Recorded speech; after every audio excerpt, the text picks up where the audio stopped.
Hello बच्चों, good morning to all of you. My dear students, I hope you are all fine at your home. Students, we have already discussed this chapter in previous lecture with some concept. Today we have new concept related to this chapter. Now we will discuss here. Firstly, this chapter related to the social institution, continuity and changes. Chapter number 3, class +2 subject sociology. जो हमारी social institution है वो continuity and changes, उनके अंदर कैसे time to time changes आती गई कि हमारी जो ट्राइबल सोसाइटी थी वो कैसे थी at present, what is the changes है, उनके अंदर कौन कौन सी चेंजेस हैं. In previous lecture we have discuss the meaning. A social institution consist of a group of people who have come together for a common purpose. जिनके common purpose होते हैं वो एक दूसरे के साथ क्या करते हैं, क्रिएट होते हैं अपने कॉमन पर्पस के लिए. This institution are part of the social order society. ये सोसाइटी के अंदर सोशल ऑर्डर के एक पार्ट होते हैं and they govern behaviour and expression of individuals. उनके हर के अलग अलग इंडिविजुअल्स होते हैं. Understood. In previous lecture we have concept related to this chapter. Firstly, I would like to clear the colonialism and caste. What do you know about colonialism? Colonialism term refer to the when one country capture another country for holding the power. कि जब एक country किसी दूसरी country के ऊपर क्या करती है, अपना राज करती है या उसको अपने अधीन कर लेती है for gaining power and maintain a law for that country. तो उसको हम क्या कहते हैं, colonialism. The policy of in simple language meaning of colonialism, the policy of practice of carrying full or partial political control over another country known as a colonialism. In ancient time, which country known as a powerful he hold the other country as a colonialism. कि जो country powerful होती थी या जो tribes तो वो दूसरी country के ऊपर क्या करती है, अपना डोमिनेट करती या अपनी पावर को मेंटेन करती. Caste has been shaped as a result of the influence of the colonial period and change brought about in independent India. कि वो इंडिपेंडेंट इंडिया के अंदर उनके अलग अलग रोल थे. ब्रिटिश जो थे वो दूसरी कंट्रीज़ को अपनी कॉलोनियों के अंदर मर्ज करते थे. ये जो हमारी थ्योरी थी, first survey was carried by Herbert Trizer in 91 and thus caste began to be connected and recorded.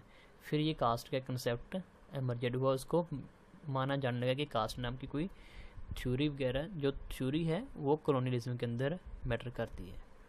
Other institution like the land revenue settlement gave legal recognition to the customary right of the upper caste. We have already discussed in ancient time we have a 4 type of caste: ब्राह्मण, क्षत्रिय, वैश्य and शूद्र. Upper caste क्या थी, वो लोगों के ऊपर अपने custom और रिचुअल्स को इम्प्लीमेंट करती. नेक्स्ट 3 कास्ट से adopt upper caste rituals and ceremonies. जो उसके रिचुअल्स और सेरेमनी होते थे वो उनको अडॉप्ट करने पड़ते थे. The government India act 1935 give rigour recognition to the list of schedule caste and tribes. फिर उसके बाद ये हमारी सोसाइटी के अंदर एक न्यू कंसेप्ट आना शुरू हुआ जो गवर्नमेंट एक्ट ऑफ इंडिया का था 1935 के अंदर, कि हमारी इंडिया और सोसाइटी के अंदर different types of caste and schedules हैं, ट्राइब्स हैं. Caste in the present and present what is the caste system in post independent in India.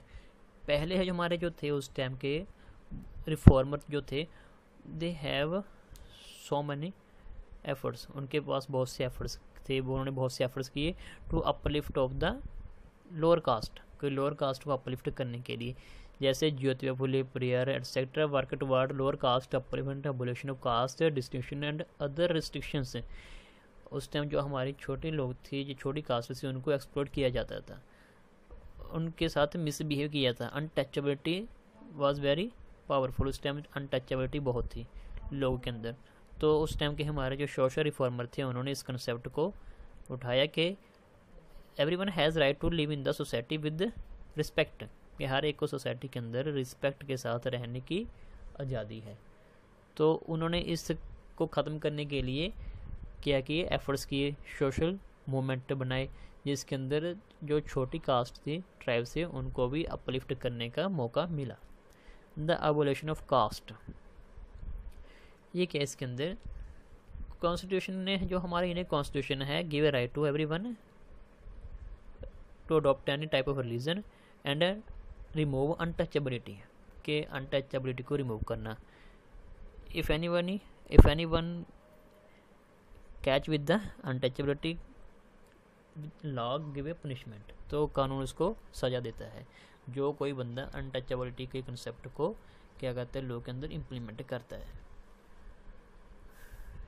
फिर उनके लिए जो अनटचेबिलिटी को ख़त्म करने के लिए हमारे कॉन्स्टिट्यूशन के अंदर सम सीट्स रिजर्व होनी शुरू होगी SC/STs के लिए, ताकि उन लोगों को भी सोसाइटी के अंदर रिस्पेक्ट के साथ लिव करने का मौका मिले।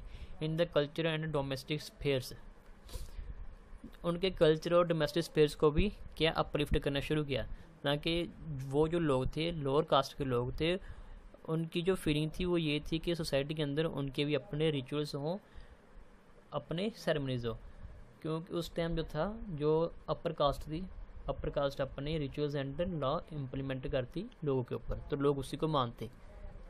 New concept, what is new concept? New concept means कि जब हमारी सोसाइटी के अंदर चेंजेस होनी शुरू हुई, जो हमारे उस टाइम के MN श्रीनिवासन जी थे, सोशल रिफॉर्मर, उन्होंने एक न्यू कल्चर का न्यू कंसेप्ट दिया था, जिसे हम क्या कहते थे कि Sanskrit means everyone has a some rights and religious activity, के सबके पास अपनी रिलीजियस एक्टिविटी है, वो अपनी एक्टिविटी को किसी भी तरीके से बना सकता है, मान सकता है।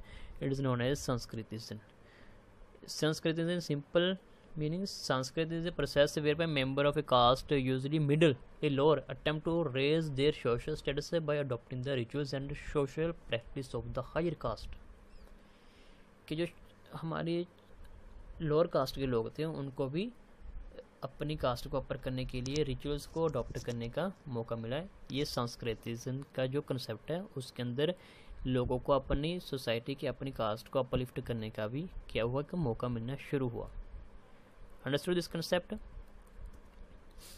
Next, dominant caste. What do you know about dominant caste? Which caste has the power to implement law on the poor castes? Dominant caste was those which had large population and were granted land rights, के जिनकी ज़्यादा संख्या के अंदर क्या है, उनके followers हैं सबसे ज़्यादा, और उनके पास क्या है, लैंड लॉर्ड है, वो लोग रिच फैमिली से बिलोंग करते हैं, वो होता है dominant caste. They were politically, social and economically dominant in their region. For example the Yadav of Bihar and Uttar Pradesh and Vokkaligas of Karnataka, के जिनके पास स्पेशल राइट होते हैं कि वो अपने राइट्स को, अपने रिचुअल्स को लोगों के ऊपर फोर्सफुली क्या करते हैं, इम्प्लीमेंट करते हैं, तो वो डोमिनेंट कास्ट होती है। वो अपनी सोसाइटी के अंदर कोई भी पॉलिटिकल या इकोनॉमिकली लॉ वगैरह बना के लोगों को वो लॉ को अडॉप्ट करने के लिए फोर्सफुली कहते हैं। This is known as a dominant caste. जैसे गुजरात के अंदर है, हमारे उत्तर प्रदेश के अंदर है, ये जो हमारे लोग हैं कास्ट के हैं, ये डोमिनेंट कास्ट से रिलेटेड हैं। ये जो लोग अपने रिचुअल्स सेरेमनीज बनाते हैं, वो दूसरे लोगों को अडॉप्ट करने पड़ते हैं। In the contemporary period, caste has tended to become invisible for the upper caste, urban middle and upper class, and more visible for the lower castes. उस टाइम की जो कास्ट थी वो अलग अलग ग्रुपों के अंदर डिवाइड हुई थी। कुछ कास्ट थी जो कॉलोनियल, हमारी कॉलोनियल के अधीन थी, उनके अंडर रह के काम कर रही थी। कुछ थी हमारे जैसे SC/ST के अंदर जो लोग थे, वो SC/ST के लोग, उनको स्पेशल राइट्स नहीं थे कि वो कोई भी काम कर सकते हैं, एक तो ये था।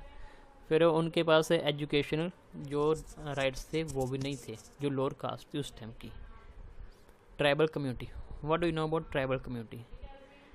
जो community migrate from one place to another place in the search of food, shelter and basic needs, वो क्या होती है, हमारी ट्राइबल कम्युनिटी होती है, जो एक प्लेस से दूसरे प्लेस ट्रांसफ़र होती रहती है। उस टाइम जो थी oldest inhabitant of the sub continent, means sub continent के जहाँ भी उनको रहने का अच्छी प्लेस मिलती, they set up their family hair.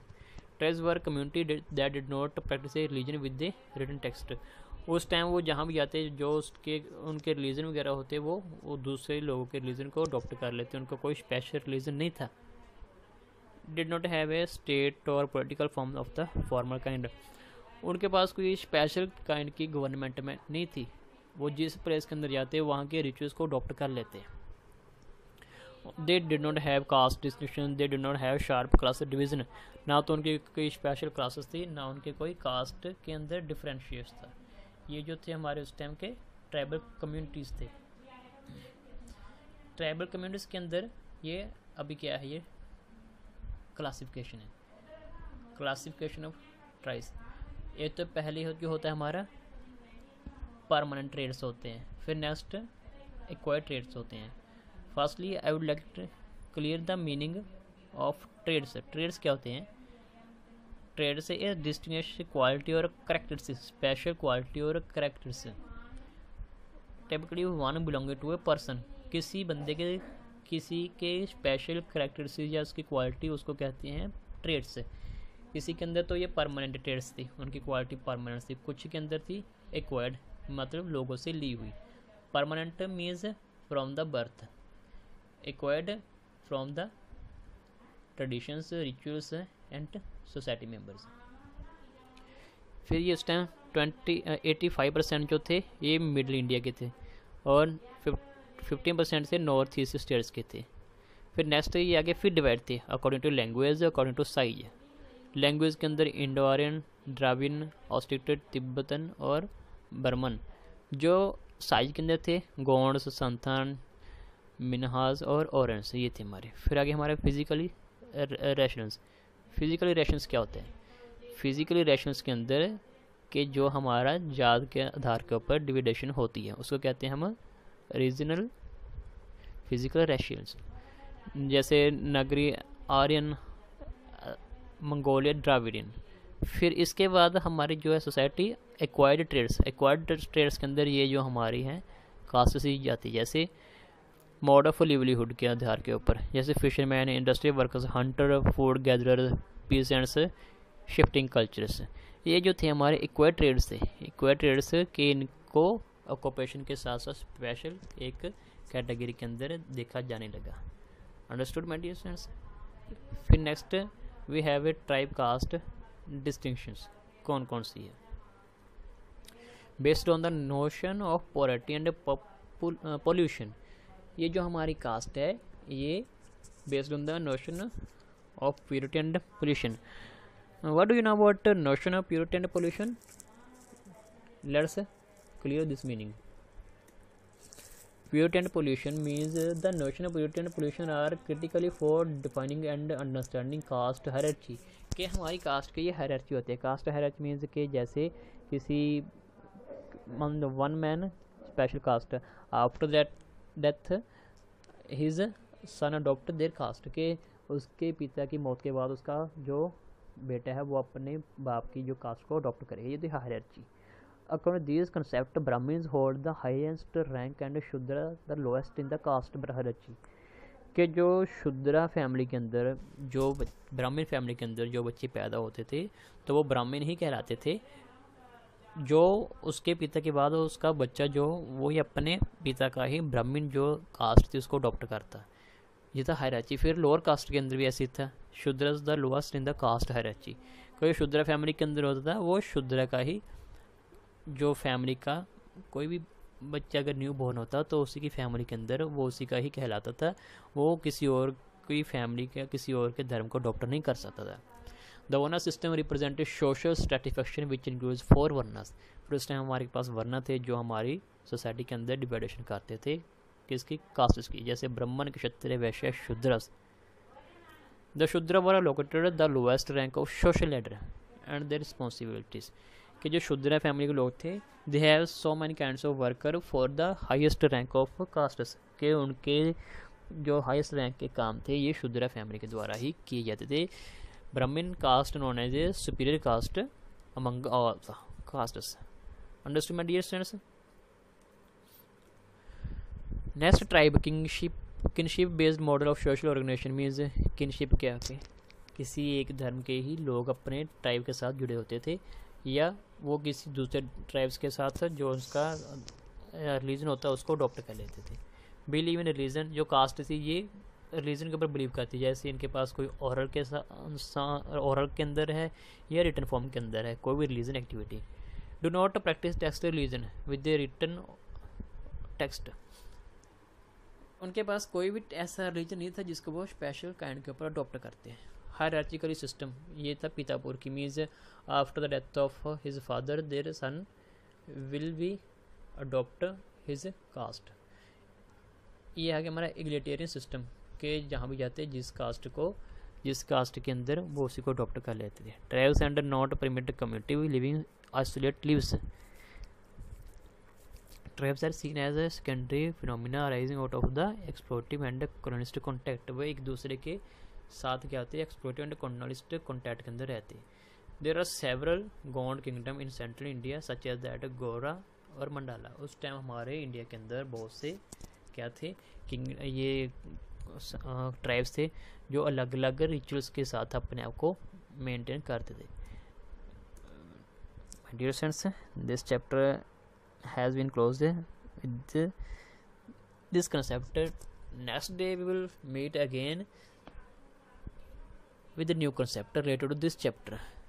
So today this chapter has been closed. Thank you.